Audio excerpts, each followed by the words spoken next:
Assalamualaikum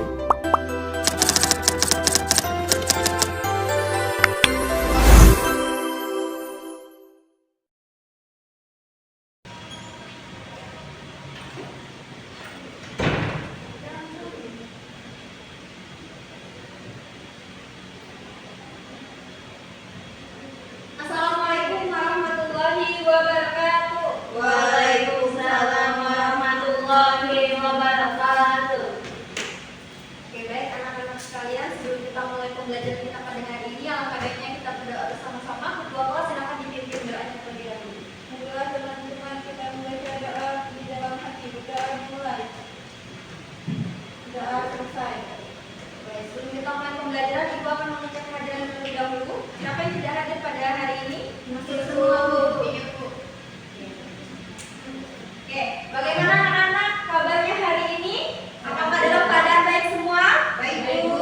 Oke, bagaimana tingkat semangatnya pada minggu ini? Apakah sudah bersemangat untuk memasuki materi baru? Semangat. Sekali lagi, apakah sudah semangat? Semangat. Oke, baik. Jadi pada minggu ini kita akan membahas tentang materi baru. Nah, namun sebelum itu Ibu akan bertanya dulu kepada kalian. Siapa di sini yang pernah membaca sebuah teks atau mempraktikkan secara langsung teks yang berisi kata-kata, namun kata-katanya itu kalimat-kalimatnya itu banyak berisi majas. Nah, dan juga teks itu berasal dari tuangan perasaan, pikiran ataupun imajinasi dari seorang penulis. Ada yang pernah membacakan secara langsung atau membaca di buku? Kira-kira itu jenis teks apa? Ayo jangan ragu-ragu. Iya, jenis teks puisi, betul sekali. Jadi materi yang akan kita pelajari pada minggu ini adalah teks puisi.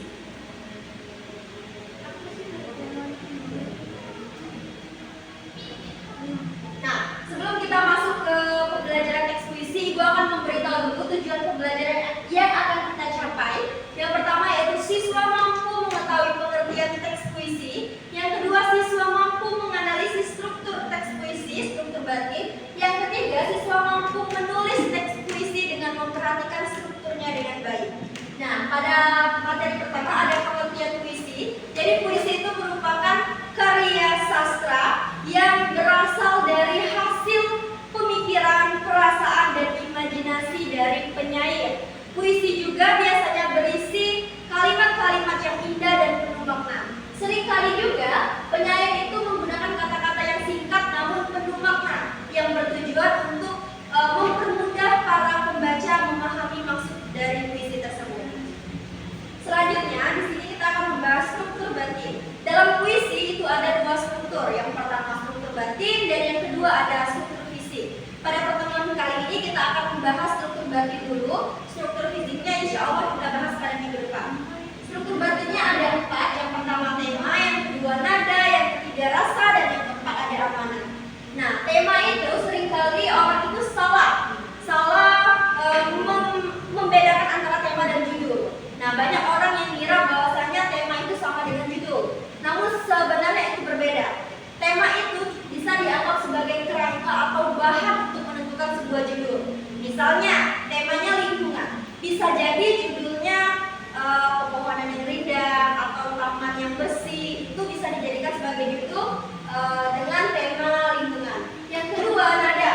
Nada dalam teks puisi itu ada nadanya lemah ketika kita berpuisi tentang sedih, tentang ibu, nadanya itu turun. Tetapi jika kita berpuisi tentang sebuah perjuangan, sebuah kemarahan, itu puisinya tegas atau tinggi nadanya. Yang ketiga ada rasa. Rasa yang dirasakan oleh si pembaca. Rasa sedih, rasa gembira, rasa marah, rasa rindu. Nah, yang terakhir itu amanat. Amanat itu merupakan penutup atau pesan moral dari puisi tersebut. Selanjutnya, struktur fisik kita bahas minggu depan. Nah, ini ada contoh puisi aku karya Hairil Anwar. Nah, silakan dibaca itu sendiri. Kalau sampai waktuku, ku mau tak seorang kan merayu, tidak juga kau. Tak perlu seduh sedang itu, aku ini binatang jalan. Dari kumpulannya terbuang, biar peluru menembus kulitku, aku tetap meradang, menerjang luka dan bisa kubawa berlari-lari hingga hilang pedih perih. Dan aku akan lebih tidak peduli, aku mau hidup 1000 tahun. dari puisi ini? Ada yang bisa menebak? Jika tidak bisa, kita analisis bersama-sama. Jadi tema dalam puisi ini semangat perjuangan atau pantang menyerah. Selanjutnya rasa, ya, rasa yang dilakukan itu rasa semangat, rasa tanggung jawab, rasa pantang menyerah. Nah, yang ketiga itu ada nada. Nadanya tegas, bukan nada yang sedih, bukan nada yang layu, tapi dia perjuangan, semangat, itu namanya nada yang tegas. Sedangkan amanatnya itu manusia harus memiliki semangat juang hidup, jangan mudah menyerah menghadapi masalah. Nah, nanti ketika menganalisis struktur ini, setiap orang itu pasti punya pendapat yang berbeda. Jadi tidak semua orang itu sama. Jadi satu puisi itu bisa banyak amanatnya tergantung dari pola pikir masing-masing orang. Oke. Bagaimana? Sudah paham mengenai pengertian dari struktur batin pada puisi? Nah, Bu, jika sudah paham, Ibu akan membagikan lembar kerjanya. Ini bentuknya per kelompok. Silakan duduk per kelompok sesuai dengan yang kalian pilih. Silakan dikerjakan. Ibu tunggu dalam waktu 5 menit untuk mengerjakan.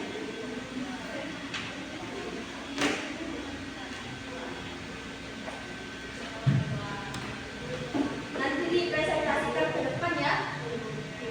Bagian yang kelompok ini dari bagian yang mempresentasikan puisi pertama, yang itu puisi kedua ya.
Oke, bagaimana anak-anak? Sudah selesai semua? Sudah, Bu? Saya, Bu. Oke, kepada kelompok 1 Ibu minta untuk mempresentasikan hasilnya ke depan.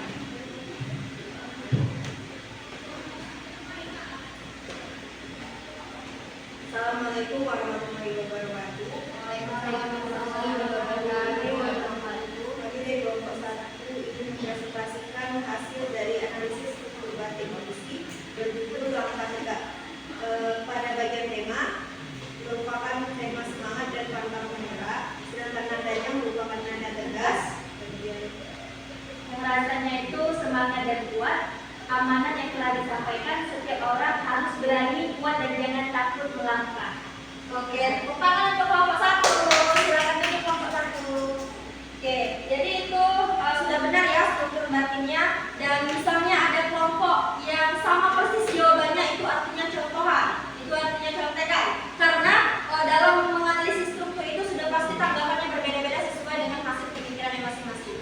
Oke, untuk karena hari ini waktunya sudah habis, jadi untuk pekan depan itu kalian silakan siapkan lagi satu puisi. Silakan satu puisi saja. Terserah mau tema tegas, mau tema lemah, terserah. Nanti baru kita analisis struktur fisiknya bareng-bareng di sekolah.